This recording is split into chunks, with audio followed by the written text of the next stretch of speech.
Welcome to the Norfolk Cottage garden, and I've got a rather nice little Crocosmia to show you.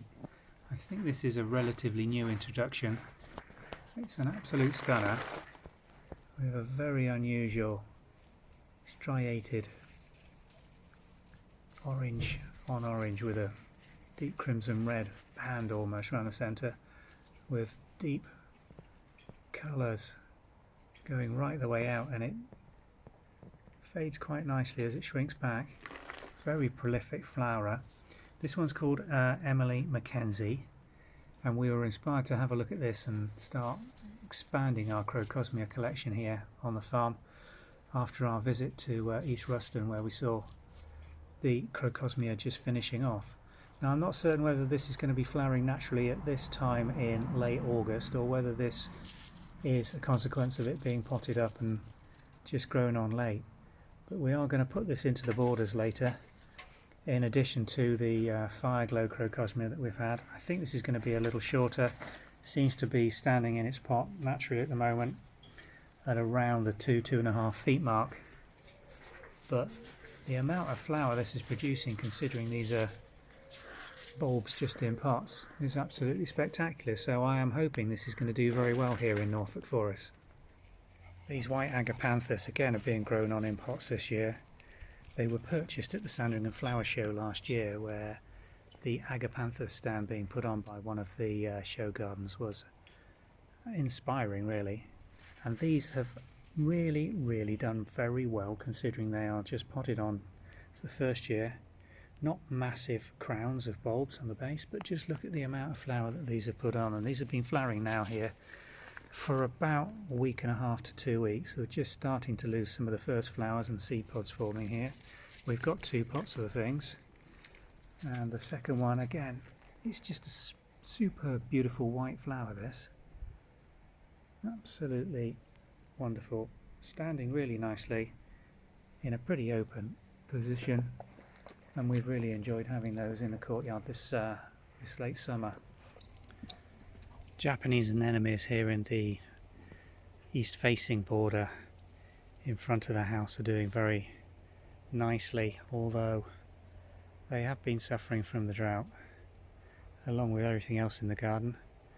Got a lot of deadheading to do on these, although we've got some good buds coming on still. There's a fair bit of flower finished on these now, and if we can just keep those deadheaded over the next 6 to 8 weeks, we will continue to get fresh flower bud growing on these, and they'll continue to give us this flush of flower now through into September. I've got a few different varieties going in this border. This one's a paler pink, fades away to almost a white, but with much more prominence on the central golden section, just attracting that little hoverfly nicely. This one round by the back of the cottage is one of my favourites. It's probably been in and established the longest. Lovely flower form, single, but nonetheless beautiful for it. These are running backwards towards the cottage wall, but also the plants, once they get established, start running underground through runners and popping up in this area of the lawn. So every so often I have to dig sections of the grass out and recover a fresh young plant, which can be potted on and moved to a different area in the garden. So although they're slow to establish, when they do get going, propagating these things couldn't really be any easier. Here's one of those plants we dug out of that lawn area earlier this season. You can see already it's flowering, although it's still, please don't eat it. Only a very small plant. The majority of the garden's looking pretty late summerish, to be fair. Colours faded a little to green, suffered from the drought, and a lot of the autumn flowering daisies haven't really come in and have been droughted badly. But there are a few roses coming back in for a second flush. This one's looking particularly well, with good bud formation all over it. Let's look at that. That's going to be nice again in about a week. And the generous gardener next to it, again, needs a good deadheading again, but still flushing, and a good amount of bud coming on. So that's going to go on giving us these beautiful pink flushes, enough just to catch the eye in this hedge for another few months. And the showstopper this week, this Oriental Lily. First time this has flowered for 3 years.